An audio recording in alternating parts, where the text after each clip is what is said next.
액션 let's go 저 건물을 찾으러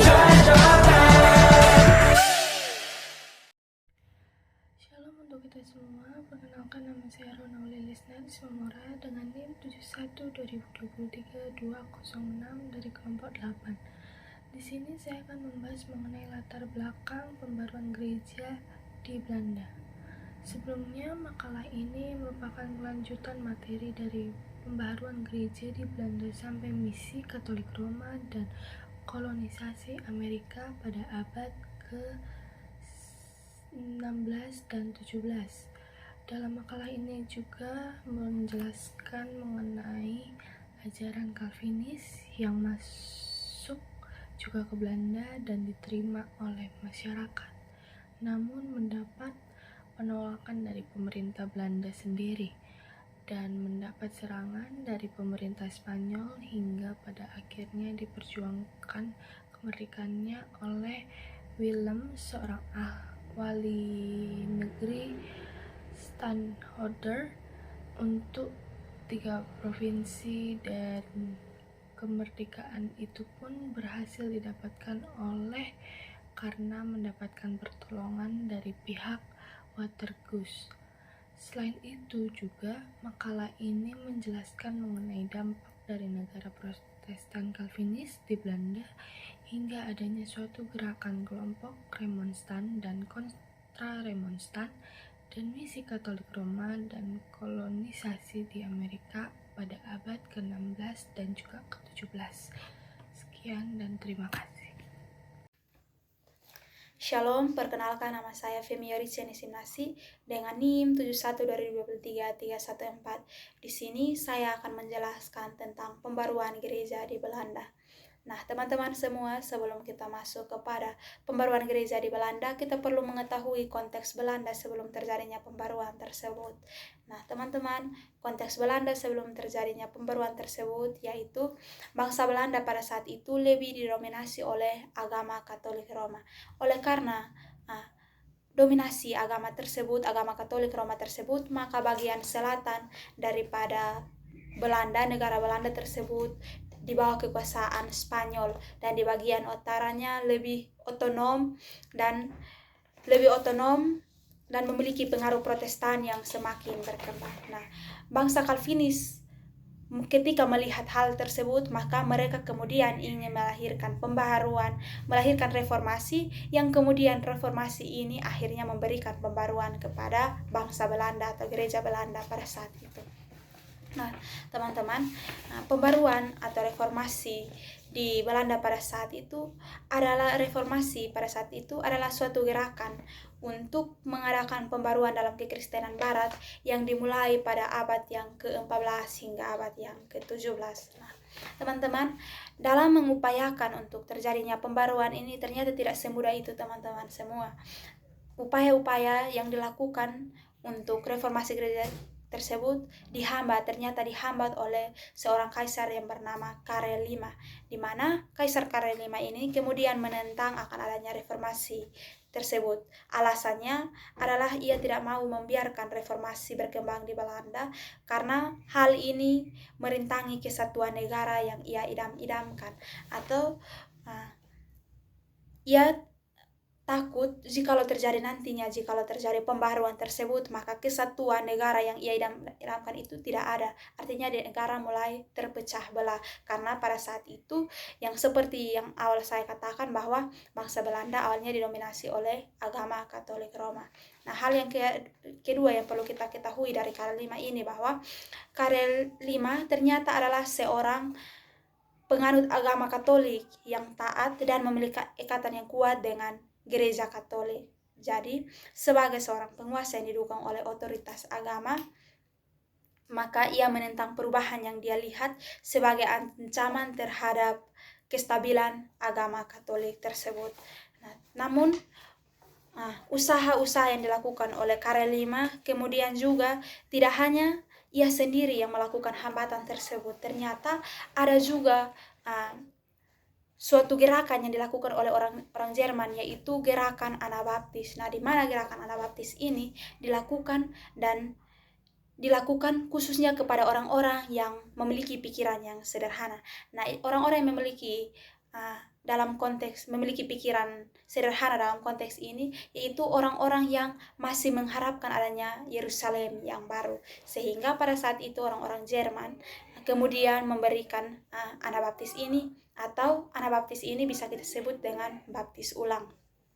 Nah, perlu kita ketahui kenapa orang-orang Jerman tersebut kemudian ikut juga dan turun langsung untuk melakukan penghambatan ini agar tidak terjadi reformasi di Belanda, yaitu karena orang-orang Jerman ini dari bab sebelumnya telah dijelaskan bahwa ternyata orang-orang Jerman ini berasal dari aliran-aliran Lutheran yang mereka kontra terhadap reformasi, sehingga mereka pun turut campur tangan untuk memperhambat gerakan reformasi, yang kemudian gerakan reformasi ini akan melahirkan pembaruan. Namun teman-teman semua, hambatan-hambatan yang mereka lakukan kemudian ditentang oleh seorang wali negeri 3 provinsi yang bernama Wilhelm. Wilhelm kemudian dibantu oleh pihak Watergeus, yang akhirnya karena usaha mereka, maka kemudian orang-orang atau bangsa-bangsa Calvinis di Belanda kemudian mengalami reformasi dan pembaruan tersebut. Nah, dari penjelasan tadi bahwa kemudian reformasi ini akan melahirkan pembaruan. Nah, pembaruan-pembaruan tersebut teman-teman dapat kita lihat, yaitu di mana yang awalnya agama Calvinis, orang-orang Calvinis dilarang untuk tidak bisa menganut agamanya, kemudian diberikan kebebasan oleh karena pembaruan tersebut, dan kemudian organisasi gereja maupun politik dibentuk dan membantu jemaat, sehingga cara-cara Roma ditinggalkan, latihan-latihan pendeta diusahakan dengan kuat, dan pendidikan agama diperhatikan dengan sesama. Sehingga dari hal tersebut perlu kita ketahui bahwa akhir dari pembaruan tersebut adalah konteks di Belanda yang awal mulanya didominasi oleh agama Katolik Roma, kemudian berubah dan mengalami pembaruan-pembaruan seperti yang telah saya jelaskan, dan akhirnya orang-orang Calvinis di Belanda mengalami namanya yang Baik, perkenalkan nama saya Lita Marsyanda Talahatu dengan NIM 71-2023-151. Di sini saya akan membahas tentang pembaruan gereja di Belanda. Reformasi adalah suatu gerakan untuk mengadakan pembaruan dalam kekristenan barat yang dimulai sejak abad ke-14 hingga abad ke-17. Sebenarnya reformasi merupakan gerakan yang hendak mengembalikan kekristenan kepada otoritas Alkitab. Setelah terjadi gerakan reformasi, ada beberapa pembaruan yang terjadi di Belanda. Pembaruan-pembaruan itu dapat dilihat dari bagaimana awal mulanya pemerintah tidak memberikan kebebasan dalam beragama. Namun, ada usaha yang dilakukan oleh seorang wali negeri 3 provinsi yang bernama Wilhelm, yang mengusahakan kemerdekaan bagi rakyat Belanda, sehingga pada akhirnya gereja di Belanda mengalami kebebasan dalam beragama dan membentuk organisasi gereja. Organisasi tersebut kemudian membantu jemaat sehingga cara-cara Roma ditinggalkan, latihan pendeta-pendeta diusahakan dengan kuat, dan pendidikan agama diperhatikan dengan seksama. Alasan dilakukannya pembaruan tersebut yaitu karena ia ingin membuktikan bahwa ajaran dan cita-citanya itu lebih berbeda jauh dengan Anabaptis yang ada di dalam aliran Lutheran, sehingga Calvinis mengarang suatu karangan yang berupa pembelaan, dan karangan tersebut diberi nama Pengakuan Iman Belanda atau Confessio Belgica. Dalam melakukan pembaruan itu, terdapat beberapa hambatan, yaitu dimulai dari Kaisar Karel yang tidak mau membiarkan reformasi berkembang di Belanda karena hal ini merintangi kesatuan negara yang diidam-idamkannya. Ia pun mengambil tindakan-tindakan yang keras untuk menindas gerakan yang dianggap berbahaya itu. Segala tindakan pemerintah untuk membasmi pengaruh reformasi makin bertambah hebat, sehingga banyak pemimpin yang dipenjarakan dan dihukum. Kira-kira tahun 1530, reformasi di Belanda kelihatannya telah dapat ditindas. Kemudian terdapat juga gerakan Anabaptis yang dilakukan dari Jerman Barat, yang menyeret banyak orang sederhana, dan juga terdapat gerakan radikal mulai menyerbu gedung-gedung gereja dengan memecahkan dan merusakkan segala patung, mezbah dan perhiasan Roma yang terdapat di sana, sehingga dikeluarkannya maklumat-maklumat plakat pemerintah melawan kaum Injili dan segala gerakan yang penyesat dilakukan. Puncaknya adalah terjadi penganiayaan sehingga beribu-ribu orang disiksa dengan sebengis-bengisnya dan dibunuh dengan jalan dicekik, dibakar, atau dikuburkan hidup-hidup. Menurut dugaan orang, di bawah pemerintah Karel V ada 10.000 orang Injili yang dibunuh di Belanda. Adapun pemberontakan yang dilakukan oleh pemerintah Spanyol dan pada tahun 1566 menjadi tahun yang penting sekali bagi reformasi di Belanda. Namun, segala hambatan itu berakhir dan melahirkan reformasi bagi Belanda yang memunculkan pembaruan yang diusahakan oleh sang wali negeri 3 provinsi, yaitu Willem, dan dibantu oleh pihak Watergeus. Ya, di sini saya akan menjelaskan tentang gereja Protestan di Prancis dan di Jerman sampai tahun 1700.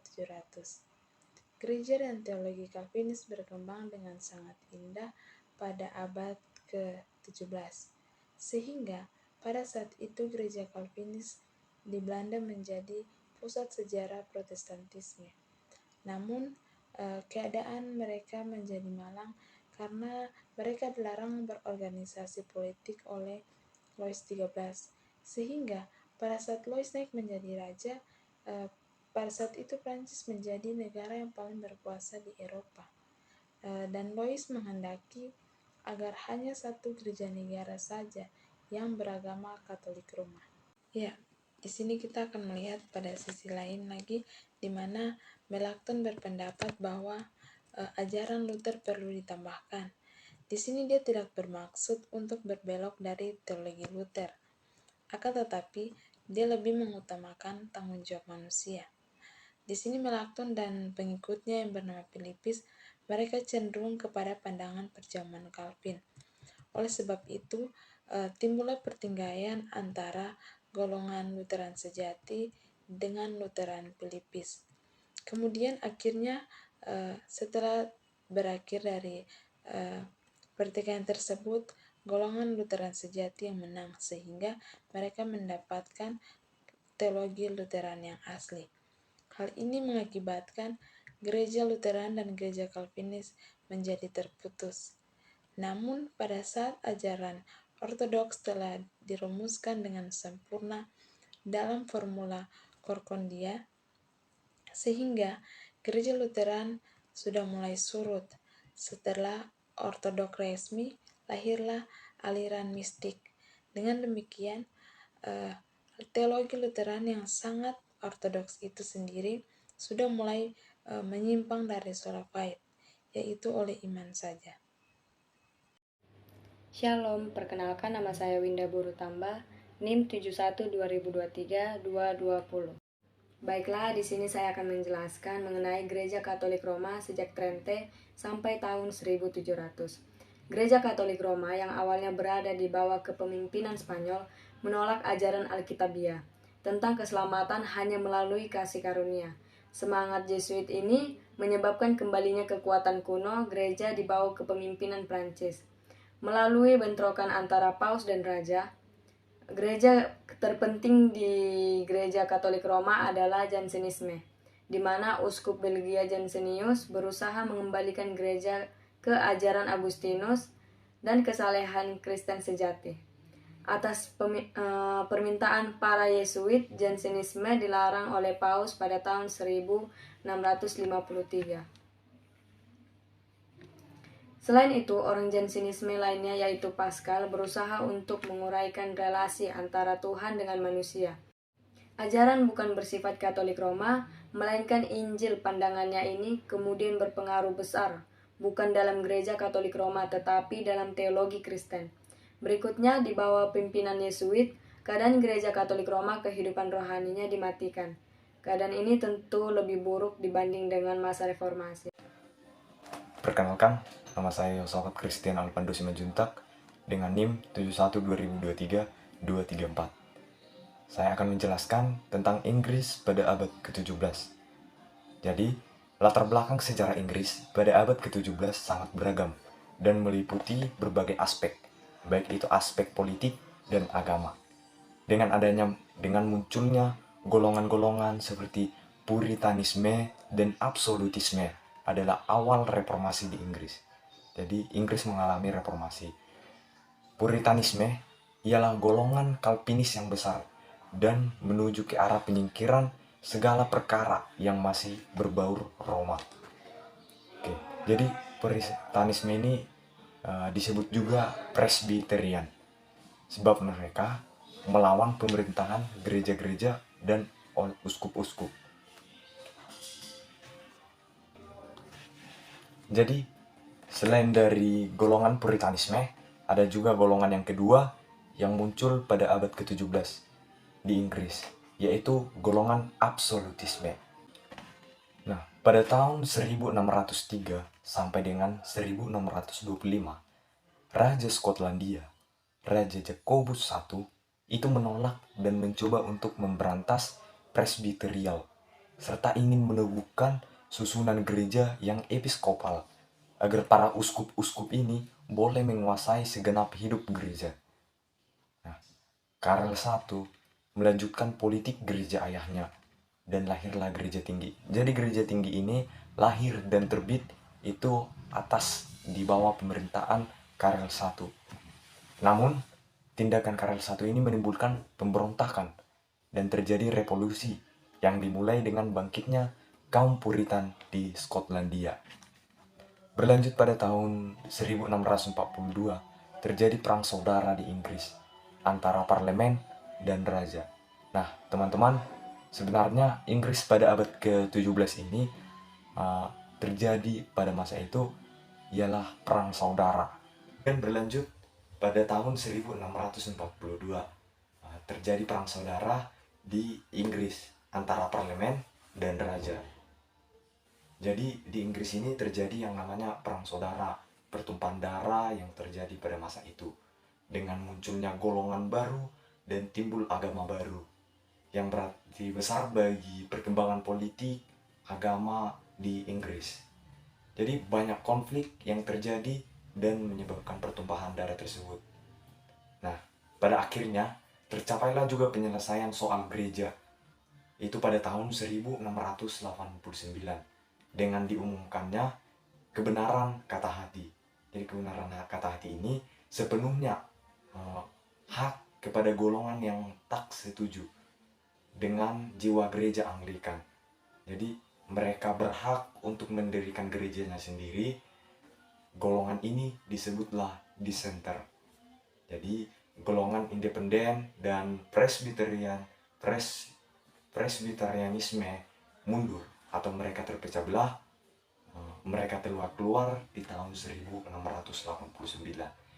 Gereja Inggris tidak dikuasai oleh Presbyterian lagi, dan Skotlandia tetap menjadi benteng yang kuat dari teokrasi Kalvinis. Mungkin itu penjelasan saya mengenai Inggris pada abad ke-17. Terima kasih.